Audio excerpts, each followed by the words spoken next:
wabarakatuh. Perkenalkan, nama saya Muhammad Hernanda dari UIN Raden Fatah Palembang. Jadi video ini adalah tugas mata kuliah biokimia terapan yang diampu oleh Ibu Dwi Fitriani. Saya akan menjelaskan tentang virus corona.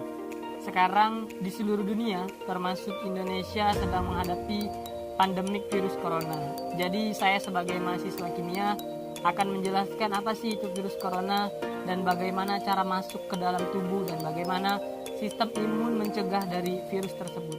Mari kita langsung lihat video. Apa itu virus corona?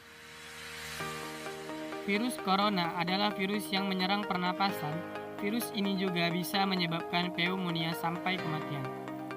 Virus ini pertama kali ditemukan di kota Wuhan, Cina pada akhir Desember 2019. Virus ini menyebar dengan cepat dan telah menyebar ke banyak negara, termasuk menyebar ke Indonesia. Virus ini menyebabkan infeksi pernapasan ringan sampai infeksi pernapasan berat seperti infeksi paru-paru. Secara umum, ada 3 gejala yang bisa menandakan seseorang terinfeksi corona. Pertama, demam tinggi dengan suhu badan di atas 38 derajat. Kedua, batuk-batuk. Ketiga, sesak nafas. Gimana sih penularan virus corona ini? Penularan dari manusia ke manusia lewat cairan, melalui batuk, bersin, lalu berjabat tangan. Virus ini ditularkan jika Anda menyentuh cairan orang terinfeksi, lalu menyentuh bagian mata, hidung, dan mulut. Lalu bagaimana mekanisme masuknya corona ke dalam tubuh? Ini penjelasannya. Virus ini mempunyai selubung protein RNA dan duri-duri protein. Lalu, bagaimana virus SARS-CoV-2 dapat merusak tubuh manusia? Saat virus menyebar melalui tetesan air liur, virus akan masuk ke jalur pernapasan di bagian belakang tenggorokan. Duri-duri protein menempel ke dalam membran sel. Virus kemudian mereplika diri sangat cepat dan membajak RNA sel untuk menduplikasi RNA-nya sendiri. Sehingga sel tidak lagi berkembang untuk kesehatan tubuh, melainkan untuk memperbanyak virusnya. Bagaimana proses virus menyerang bagian pernapasan? Saat virus berkembang dan menginfeksi saluran pernapasan atas, virus menyebabkan nyeri tenggorokan dan batuk kering. Di waktu bersamaan, interferon memicu aliran protein untuk melawan virus dan berusaha meredakan penyebarannya. Namun, sel ini tidak selalu tepat sasaran. Jika sistem imun tidak dapat menghentikan virus bereplikasi, interferon justru berisiko merusak sel secara keseluruhan. Ketika virus dapat melawan sistem imunitas di sistem pernapasan atas, proses ini akan merusak jaringan paru-paru dan membuat jaringan membengkak. Akibatnya, paru-paru kesulitan memasuk oksigen. Karbon dioksida di tubuh juga sulit dikeluarkan.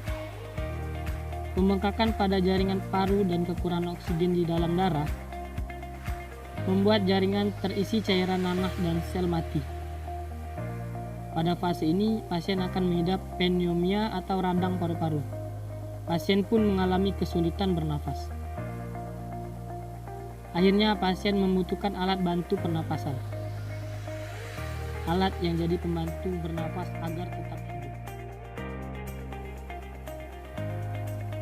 Virus corona memanglah virus yang dapat merusak parah sistem pernapasan dan bisa menyebabkan kematian. Tapi Allah sudah menciptakan tubuh manusia dengan sistem kekebalan tubuh. Yuk kita lihat cara kerja sistem kekebalan tubuh manusia. Sebenarnya sistem kekebalan tubuh ini adalah pasukan tangguh yang terdiri dari sel, jaringan, dan organ yang bekerja sama untuk melindungi tubuh. Yang pertama, sel darah putih leukosit. Leukosit beredar melalui tubuh melalui pembuluh darah kita, memastikan bahwa tidak ada pengunjung yang tidak diinginkan yang dapat mempengaruhi tubuh kita. Ada 2 jenis sel yang membentuk divisi leukosit, fagosit dan limfosit.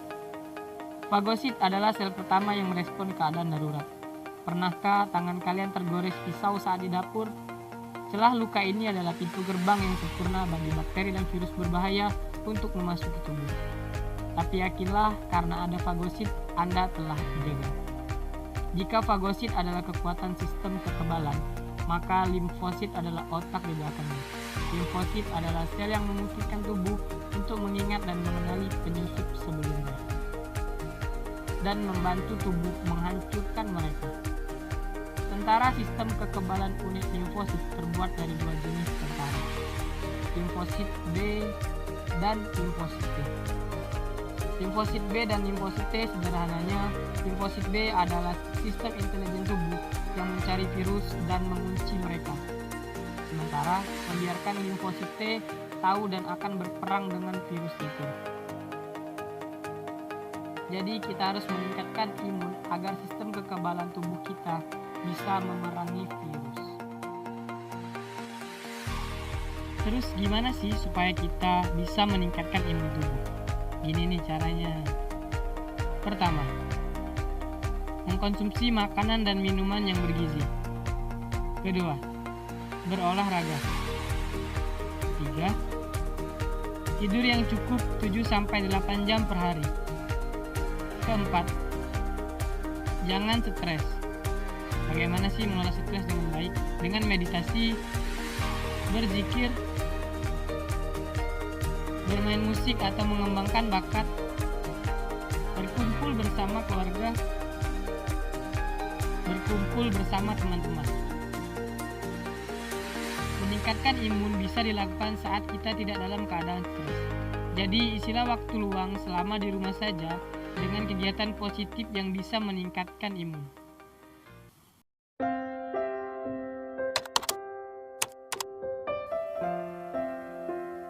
Bumi sedang beristirahat. Polusi udara sangat berkurang pesat.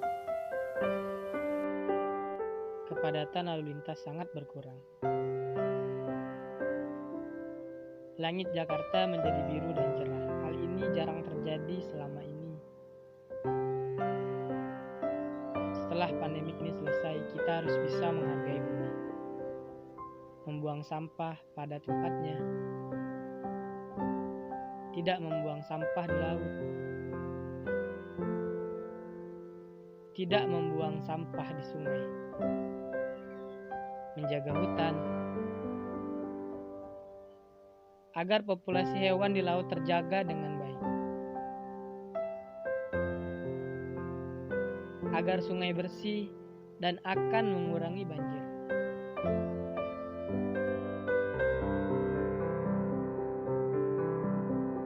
Kita menjaga saling toleransi sesama manusia. Berbagi sesama manusia.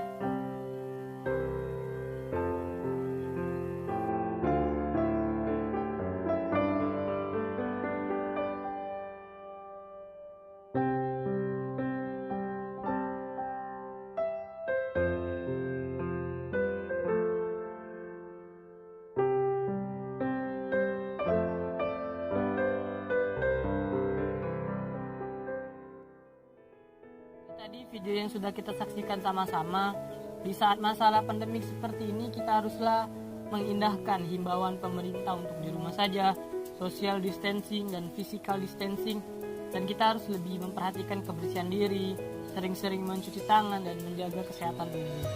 Dan semoga pandemik ini cepat selesai. Setelah pandemik ini selesai, kita harus bisa menghargai diri sendiri, menghargai orang di sekitar, dan menghargai bumi ini. Jadi itu sekian video dari saya. Mohon maaf jika ada salah kata dan kekurangan dari video ini. Sampai jumpa di video selanjutnya. Assalamualaikum.